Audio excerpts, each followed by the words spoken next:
Bonjour et bienvenue sur ma chaîne Cédric Ali, religion, politique, histoire, culture française et du monde entier. Ne nous trompons pas de combat, la mise en concurrence et la destruction de la SNCF sont la conséquence directe de notre appartenance à l'Union européenne.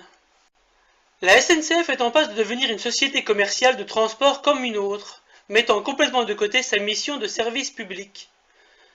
De nombreuses grèves sont à prévoir, et tous les commentateurs, habituels de la vie politique, feront comme si cette réforme était une surprise et provenait de la seule volonté d'Emmanuel Macron. On va même nous dire que cela vient du rapport Spinetta, qui n'est que la mise en scène médiatique pour le grand public. Vous regrettez qu'il n'y ait pas tous les syndicats ? C'est pas un regret, nous on travaille sur l'unité des salariés, donc c'est un poids de plus quand tous les syndicats sont dans le même mouvement. Depuis le mois de juin, la CGT a œuvré pour que ça soit une réussite. Après, c'est les salariés qui décident en fonction de leurs revendications et en lien aussi avec l'actualité nationale. Mais en fait, cette Confédération européenne des syndicats finance les syndicats qui ont adhéré. Et vous voyez en particulier, je sais ce que je viens de dire ici, CFDT, CFTC, CGT, FO et l'UNSA font partie de la Confédération européenne des syndicats. Or, comment la Confédération européenne des syndicats est-elle financée elle-même? La CES finance ses activités et rémunérations personnelles par l'intermédiaire des cotisations de ces organisations affiliées qui sont proportionnées au nombre d'adhérents de ces dernières. Elle bénéficie en outre d'un soutien financier de la part de l'Union européenne, entre autres des fonds pour les réunions du dialogue social, l'information et la consultation des travailleurs, ainsi que les activités de formation. Ce que je dis là est d'une exceptionnelle gravité. Cela signifie que les grands syndicats français sont financés par la Confédération européenne des syndicats pour une partie significative de leurs activités, que la Confédération européenne des syndicats dit à la CGT, à FO, à la CFDT, voilà ce qu'il faut que vous disiez à vos adhérents, et que ce que dit la Confédération européenne des syndicats, c'est la porte-parole de l'Union européenne, donc de la Commission. C'est la raison pour laquelle, par exemple, en matière de retraite, tous les syndicats français ont fait descendre les Français dans la rue pendant l'année 2010, en protestant, en criant contre M. Fillon, contre M. Woerth, contre M. Sarkozy, salaud, etc., mais en cachant toujours la vérité aux Français, c'est que M. Sarkozy, M. Fillon, M. Woerth n'étaient que des marionnettes appliquant les décisions de Bruxelles. Et donc, lorsqu'ils ont fait tourner les Français en rond pendant des mois et des mois, ils ont dit, bon, maintenant, il faut négocier, et puis qu'est-ce qui s'est passé? Rien. Donc le rôle maintenant des syndicats, je pèse mes mots, sont devenus, tous les syndicats français qui sont à la CES, sont devenus ce que l'on appelait jadis des syndicats jaunes. C'est-à-dire qu'ils sont de la même façon, c'est ce qui était apparu à la fin du XIXe siècle avec les syndicats jaunes, qui étaient des syndicats qui étaient financés par les patronats pour faire semblant de s'opposer à eux, mais pour au bout du compte noyer le poisson. Eh bien nous avons ce système qui a été institutionnalisé au niveau européen. C'est la raison d'ailleurs pour laquelle beaucoup de salariés français sont désespérés. Nous avons à l'Union populaire républicaine des syndicalistes qui sont désespérés de voir à quel point la centrale parisienne, après faire semblant de s'être battue contre elle, finalement écrase tout. Est-ce que c'est vrai ou est-ce que c'est pas vrai ce que je dis? C'est la vérité. Donc nous avons en réalité un système d'entière prévarication des syndicats. C'est d'ailleurs la raison aussi pour laquelle, dans le cadre du programme que j'ai présenté, eh bien, nous interdirons, pour ce qui nous concerne, que les syndicats français puissent être financés par des structures multinationales ou étrangères, quitte d'ailleurs à ce que l'État finance lui-même les syndicats français, parce qu'un syndicat, moi je ne suis pas du tout anti-syndicaliste, au contraire, je pense qu'un syndicat a son rôle de contre-pouvoir dans une société démocratique moderne, c'est même très important, c'est d'ailleurs justement ce dont pâtit actuellement la société française. Si les Français sont à ce point désespérés, c'est justement parce qu'ils ont le sentiment de ne plus être défendus jusqu'au bout et par des gens qui partageaient leur combat, comme ça pouvait être le cas naguère et même jadis. Je signale au passage, en illustration de ce que j'ai dit, que la Confédération européenne des syndicats a participé, par exemple, au rapport Europe 2020, publié par la Commission européenne le 28 octobre 2010. Et qu'est-ce que l'on observe dans ce rapport? Dans l'ensemble, voilà ce qu'on lit. Dans l'ensemble, les partenaires sociaux européens, CES, Business Europe, CEP, UEAPME, ça veut dire CES, donc ce sont les syndicats de salariés. Business Europe, c'est l'équivalent du MEDEF au niveau européen. L'UEAPPME, c'est l'équivalent de la CGPME au niveau européen.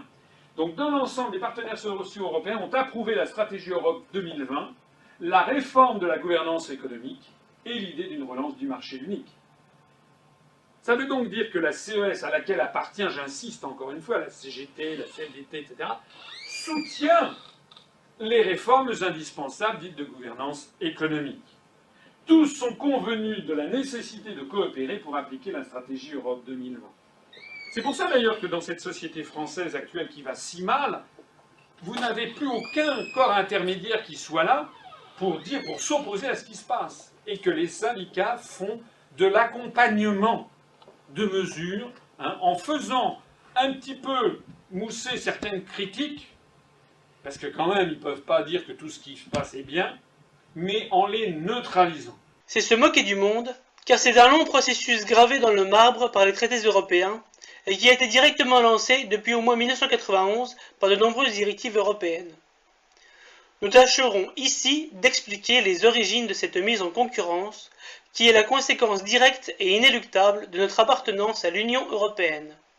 Il y a deux grands volets explicatifs, les traités européens et les directives européennes.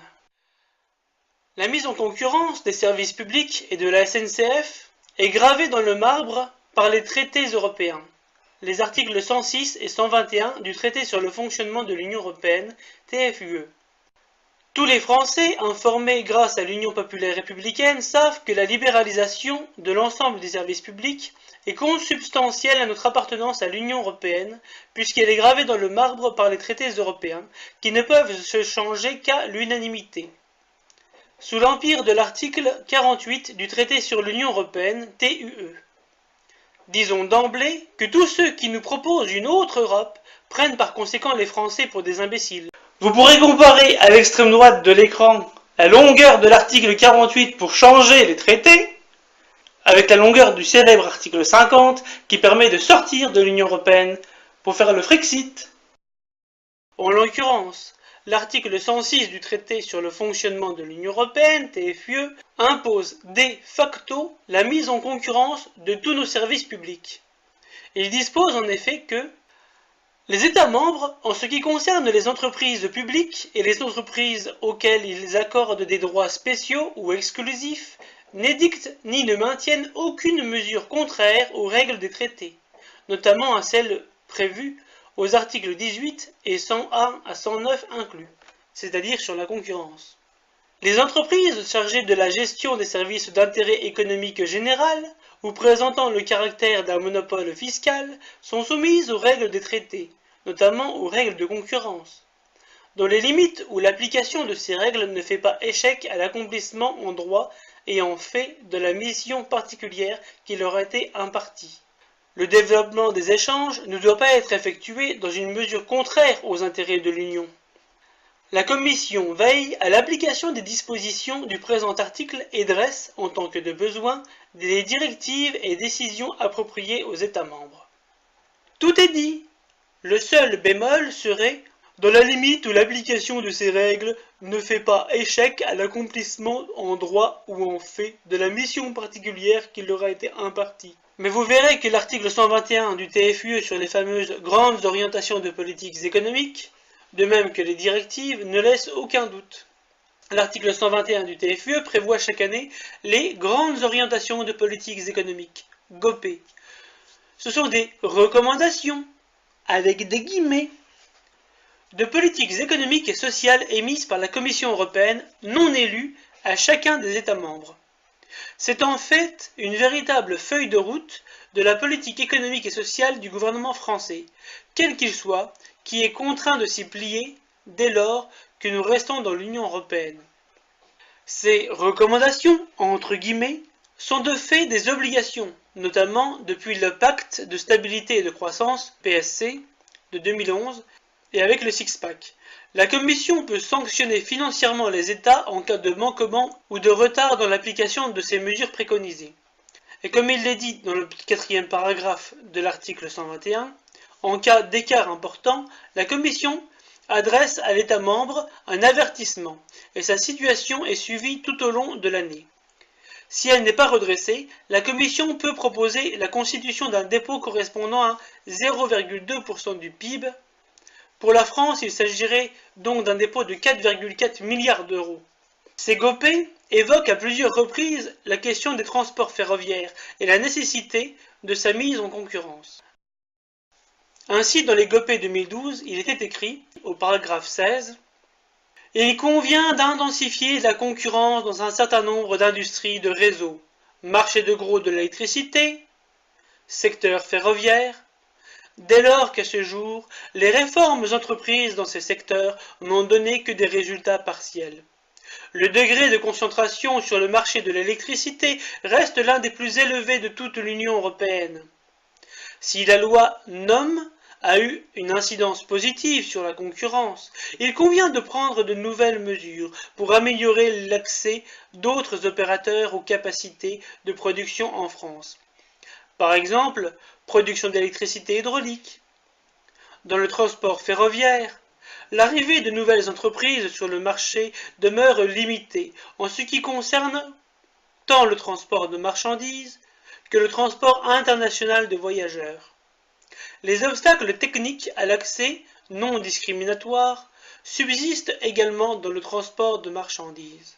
Dans les GOPE 2013, au paragraphe 14, il est dit « Dans le secteur ferroviaire, le marché du transport de marchandises est en perte de vitesse depuis plusieurs années, contraction de 17% des volumes en tonnes par kilomètre entre 2006 et 2011 par exemple. Tandis que le transport de passagers n'est pas ouvert à la concurrence, à l'exception des services internationaux. La réforme prochaine devrait faire en sorte que le nouveau gestionnaire unique des infrastructures reste indépendant de l'opérateur historique, afin de garantir un accès équitable et non discriminatoire aux nouveaux entrants. Et dans les GOPE 2014, il est écrit au paragraphe 14, « Dans le secteur ferroviaire, des barrières à l'entrée sur le marché continuent d'entraver le bon fonctionnement du marché. La France n'a pas ouvert son marché intérieur du transport ferroviaire de passagers à la concurrence, sauf pour les services internationaux pour lesquels il y a peu de nouveaux entrants. Elle a lancé une réforme de son système ferroviaire en vue de le rendre financièrement plus viable. Un projet de loi a été présenté en octobre 2013 et est actuellement examiné par le Parlement. Les mesures présentées comprennent la création d'un gestionnaire d'infrastructure à part entière au sein d'une structure verticalement intégrée, incluant l'opérateur historique. Cette nouvelle structure pourrait entraver l'accès d'autres opérateurs au réseau. On voit donc que la demande d'ouverture à la concurrence est claire et limpide. La France doit ouvrir le transport ferroviaire à la concurrence, et c'est ce qui est fait. Charles-Henri Gallois, responsable des affaires économiques de l'UPR, l'expliquait d'ailleurs dès 2014 dans le décryptage des GOPE 2014-2015. L'application des GOPE peut être légèrement différée de 2 ou 3 ans, mais cela est au final toujours appliqué. C'est d'ailleurs également la preuve, en plus des sanctions financières possibles, qu'elles sont bien dans les faits des obligations et non pas de simples recommandations.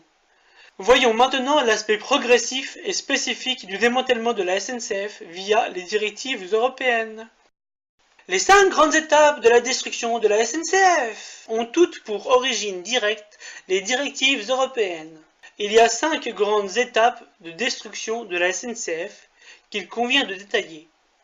Premièrement, en 1997, la séparation de la gestion des trains et du réseau. Deuxièmement, en 2003, l'ouverture du transport international du fret. Troisièmement, en 2009, l'ouverture du transport international des voyageurs. Et bientôt, en 2002, la SNCF devra ouvrir ses lignes TGV à la concurrence et en 2023, l'ouverture à la concurrence des lignes TER.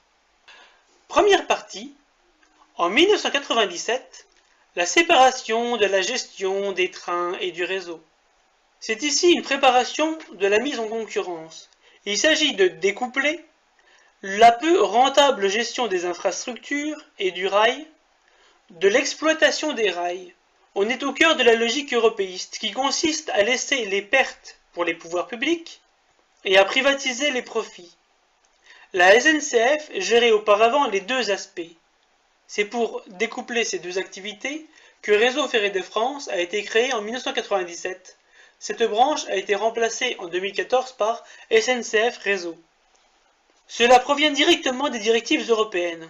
La pionnière a été la directive 91-440 du 29 juillet 1991, donc encore sous la CE, relative au développement des trains de fer communautaires. Elle prévoit explicitement la séparation entre le réseau et l'exploitation des services ferroviaires, c'est-à-dire entre ce qui est la maintenance du réseau, qui reste à la charge de l'État, et de l'autre côté, l'exploitation du réseau, c'est-à-dire le service commercial. La directive évoque pour la première fois un droit d'accès au réseau ferroviaire.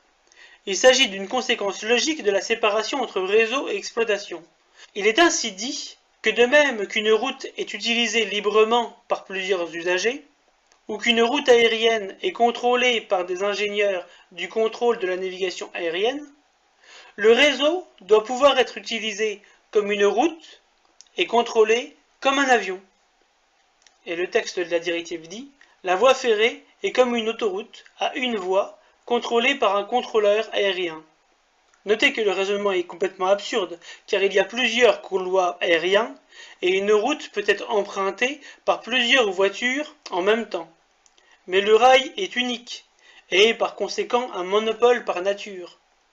De même qu'il est illogique de découpler l'entretien des voies de son exploitation, puisque pour avoir un réseau de qualité, il faut une logique globale et à long terme, rappelons-nous à cet égard que si le rail avait été nationalisé, c'est justement car toutes les compagnies privées étaient en faillite. Les activités de réseau sont des activités à rendement croissant, c'est-à-dire que plus le réseau est grand et plus les coûts sont faibles. Il faut avoir une vision globale et une stratégie à long terme, ce que le privé n'a pas ou peu. La mise en œuvre de ce droit d'accès a été ensuite facilitée par deux autres directives complémentaires, une directive concernant les licences des entreprises ferroviaires, la directive 95-18-CE du Conseil du 19 juin 1995, et une autre directive sur les redevances d'utilisation d'infrastructures, directive 95-19-CE du Conseil du 19 juin 1995. En 2001, tout cela est à nouveau complété par le premier paquet ferroviaire, adopté par le Conseil européen, qui dispose également que les entreprises doivent être gérées selon des principes appliqués aux sociétés commerciales, en d'autres termes, comme des entreprises privées. Il y a d'ailleurs une dégradation du réseau ferroviaire indéniable, comme nous l'expliquions déjà suite à l'accident de Bretigny-sur-Orge. L'accident du train intercité Paris-Limoges, survenu le vendredi 12 juillet 2013, en gare de Bretigny-sur-Orge, a fait 6 morts et une trentaine de blessés. Selon les premiers résultats de l'enquête, cet accident est dû à une défaillance de l'éclisse, une pièce métallique lourde à l'intérieur d'un aiguillage. Deuxième partie, 2003, l'ouverture du transport international du fret. Le réseau français est officiellement ouvert au transport international de fret depuis 2003, mais la première mise en circulation officielle a eu lieu en 2005. C'est la conséquence du deuxième pacte ferroviaire européen. En 2006, le transport intérieur de fret est à son tour ouvert à la concurrence. Depuis, une vingtaine d'entreprises ferroviaires ont circulé sur le réseau. Ces entreprises concurrentes de Fret SNCF assurent 20% du transport ferroviaire de marchandises en France. Parmi ces entreprises, il y a notamment Eurocargo Rail, qui détient 18% des parts de marché et qui est une filiale de la Deutsche Bahn, l'équivalent de la SNCF allemande. Il faut ici noter que le transport de fret était très rentable et que les profits de cette activité pouvaient autrefois servir à la SNCF pour entretenir des voies ou pour garder des lignes rurales peu rentables. Fret SNCF, maintenant renommé de façon ridicule Getlink, enchaîne désormais les pertes. Cela ne va pas vous surprendre, mais c'est également une mise en application de directives européennes qui est à l'origine de l'ouverture à la concurrence du fret. La directive 2001/12/CE prévoit l'ouverture de l'accès au transport transeuropéen de fret ferroviaire et les mesures pour éviter toute discrimination dans l'accès à l'infrastructure.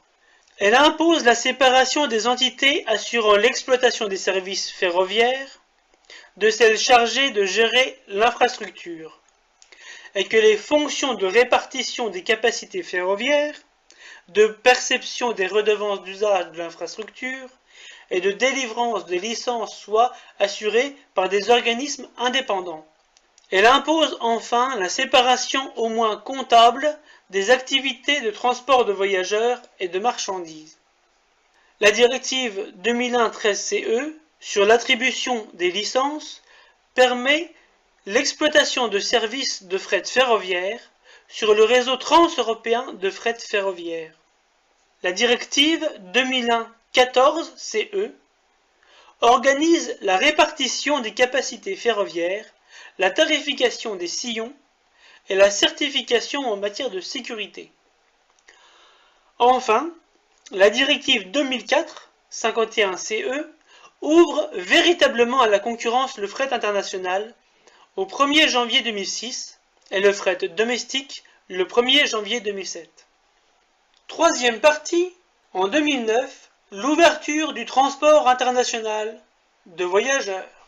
Le transport international de voyageurs est ouvert à la concurrence en 2009, conformément au troisième paquet ferroviaire européen de 2004. Pour le moment, en France, seule la compagnie Tello propose des trains de nuit entre Paris et Venise. L'entreprise Tello fut créée en 2010 par l'entreprise publique italienne Trenitalia et par Veolia Transport. Les premiers trains Tello circulèrent le 11 décembre 2011. En 2012, Veolia Transport fusionne avec Transdev. Et en 2016, Transdev se retire de Tello, qui devient de fait une entreprise publique italienne, étant la propriété exclusive de Trenitalia. Là aussi, les directives européennes sont à l'origine de ces applications. La directive 2007/58/CE, relative au développement de chemins de fer communautaires, prévoit l'ouverture du marché pour le transport international de passagers au 1er janvier 2010. Elle autorise aussi le cabotage, c'est-à-dire la possibilité de prendre et de déposer des voyageurs dans un même pays. Enfin, il y a la directive 2007/59/CE qui est relative à la certification des conducteurs de locomotives et de trains. Et donc voici la quatrième partie. En 2002, la SNCF devra ouvrir ses lignes TGV à la concurrence. Le TGV, le fleuron national qui est passé sous le giron allemand avec le démantèlement d'Alstom Transport dans le cadre de la fusion avec Siemens. Le TGV représente 10% du trafic en France et est de loin l'activité la plus rentable de la SNCF. La SNCF devra ouvrir ses lignes à la concurrence à partir de 2020, notamment dans le cadre du quatrième paquet ferroviaire européen de 2016. Ce paquet prévoit ni plus ni moins la libéralisation totale des transports de voyageurs par rail en Europe. À cet égard, le changement de nom ridicule du TGV en Inouï vise à préparer cette concurrence sur le TGV. Voyons maintenant la dernière étape avant de faire le lien avec les directives qui traitent en même temps les étapes 4 et 5.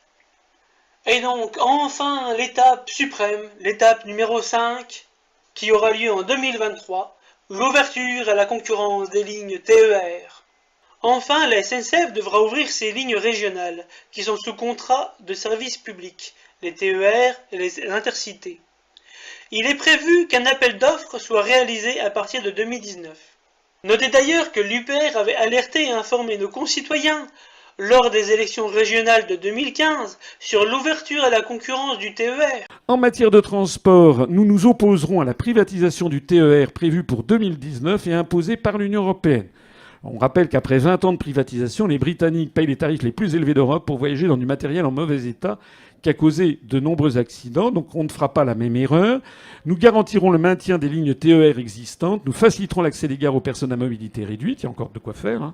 Cela montre une fois de plus la clairvoyance et la véracité de nos analyses, là où les programmes et les analyses des autres partis politiques changent constamment au gré du vent, et qu'il serait sans doute honte de les ressortir à présent. Comme je le disais, les étapes numéro 4 et numéro 5 sont les conséquences directes des directives européennes. Elles se découpent en deux piliers. Un pilier technique pour harmoniser le rail et permettre l'interpénétrabilité de tous les pays de l'Union européenne, et un pilier politique pour faire sauter les dernières barrières à l'entrée. Donc voici tout d'abord les directives sur le pilier technique. Il y a la directive 2016-796 qui renforce l'harmonisation européenne des procédures d'autorisation portant sur les matériels et sur les opérateurs en confiant dès 2019 de nouvelles missions à l'Agence de l'Union européenne pour les chemins de fer. Il s'agit notamment de réduire les formalités administratives liées aux procédures d'autorisation et leurs coûts, tout en préservant un haut niveau de sécurité atteint. Ensuite, il y a la directive 2016-797 qui expose l'interpénétrabilité ferroviaire. Celle-ci repose sur la mise en place de procédures d'autorisation des véhicules ferroviaires, la fixation d'exigences essentielles à respecter, qui se traduisent sous la forme de règles détaillées que l'on appelle des spécifications techniques d'interpénétrabilité. L'impénétrabilité ferroviaire requiert également de limiter au strict nécessaire l'existence de règles nationales pour des raisons historiques ou liées à la spécificité d'un ou plusieurs réseaux sur un territoire national. Enfin, l'interpénétrabilité ferroviaire est également garantie par des procédures de vérification et d'évaluation de la conformité pour différents sous-systèmes ou constituants d'interpénétrabilité en déterminant les organismes et les procédures afférents. Enfin, il y a la directive 2016-798 concernant la sécurité ferroviaire qui repose sur la mise en place de procédures d'autorisation des entreprises ferroviaires et des gestionnaires d'infrastructures, la définition du partage des responsabilités entre les différents acteurs, la mise au point d'objectifs, d'indicateurs et de méthodes dites de sécurité commune pour limiter là aussi les règles nationales au strict nécessaire, l'existence d'autorités nationales de sécurité et d'organismes chargés des enquêtes sur les incidents et accidents et la définition de principes communs pour la gestion et la surveillance de la sécurité ferroviaire. Jargon européiste. L'Agence ferroviaire européenne, qui jusqu'ici était dotée principalement d'une mission d'assistance technique envers la Commission européenne, devient une autorité responsable, s'occupant de la délivrance des autorisations liées à l'interpénétrabilité et à la sécurité ferroviaire, du système européen chargé du transport ferroviaire, de la réduction du nombre des règles nationales techniques et ou de sécurité, de la mise en place à terme d'un registre européen des véhicules. Et ces trois directives du pilier technique ont un pilier politique qui comprend les conséquences suivantes. Premièrement, l'ouverture à la concurrence des services de transport domestique de voyageurs en 2021 au plus tard pour les services commerciaux et fin 2023 au plus tard pour les services conventionnés. Les dispositions concernant la gouvernance et l'ouverture à la concurrence des services commerciaux doivent être transposées d'ici décembre 2018. Les dispositions concernant la mise en place d'appels d'offres systématiques pour les contrats de services publics, elles, sont directement applicables dès décembre 2023. La mise en concurrence totale de la SNCF et la fin de sa mission de service public, c'est pour demain. En conclusion, les conséquences de cette mise en concurrence sont très claires, de même que la méthode employée alors que les Français sont massivement attachés à leur service public. Le débat public se focalise sur le statut des cheminots, comme le souhaite le gouvernement. Il monte de manière irresponsable les Français, les uns contre les autres, comme l'a fait lui-même Emmanuel Macron lors du Salon de l'agriculture en 2008, en opposant les conditions des agriculteurs à celles des cheminots. Le message est très clair. Plutôt que d'améliorer les conditions par le haut, cela se fera par le bas, C'est toute l'histoire de la construction européenne et du mythe de l'harmonisation sociale et fiscale. L'écran de fumée du statut des cheminots est mis en exergue alors que la vraie question est celle de la fin de la mission de service public par la SNCF, ce qui aura pour conséquence l'accroissement de la désertification rurale et la hausse des prix. Cette méthode est toujours la même, enlever des moyens et sous-investir pour désorganiser les services publics, pour justifier ensuite que cela ne marche pas et qu'il faut donc réformer. Le rapport Spinetta est dans le même temps largement médiatisé pour expliquer aux citoyens qu'il serait vital de réformer la SNCF. La conséquence concrète et primordiale est que la SNCF, qui sera concurrencée sur les lignes les plus rentables, ne pourra plus exploiter les lignes les moins rentables, à savoir les lignes rurales. C'est de facto la fin de l'égalité des territoires et des citoyens, ainsi que l'impossibilité d'apporter le meilleur service à tous au moindre prix. C'est aussi la fin de la continuité du service public. Les expériences de nos voisins devraient pourtant nous amener à la prudence, puisque le prix du transport a explosé au Royaume-Uni lors de la privatisation, avec une augmentation du prix des billets de 27% depuis 2010. Et les Britanniques, qui dépensent 14% de leur budget pour se rendre au travail, contre 2% pour les Français.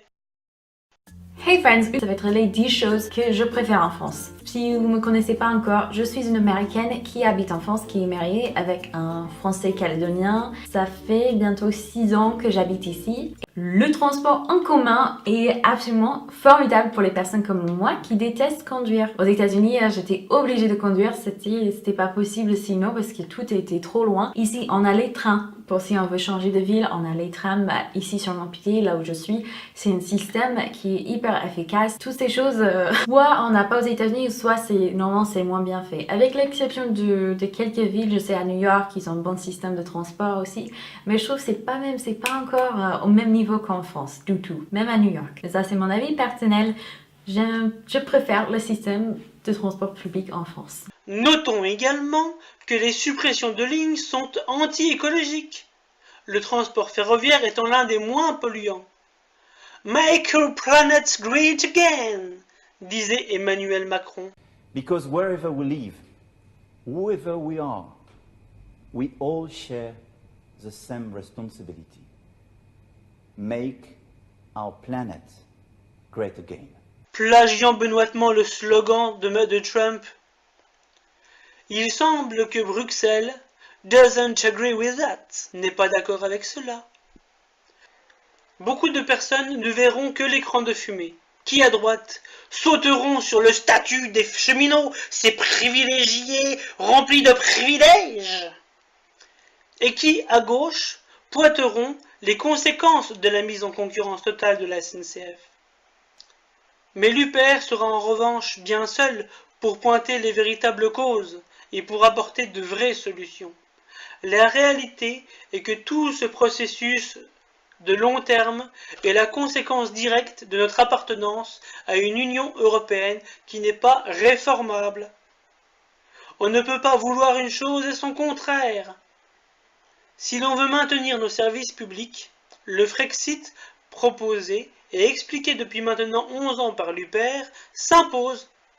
Il faut arrêter de cibler à chaque fois le gouvernement qui n'est plus qu'un piètre exécutant depuis fort longtemps et cibler les véritables responsables sous peine d'être des idiots utiles qui se trompent de combat.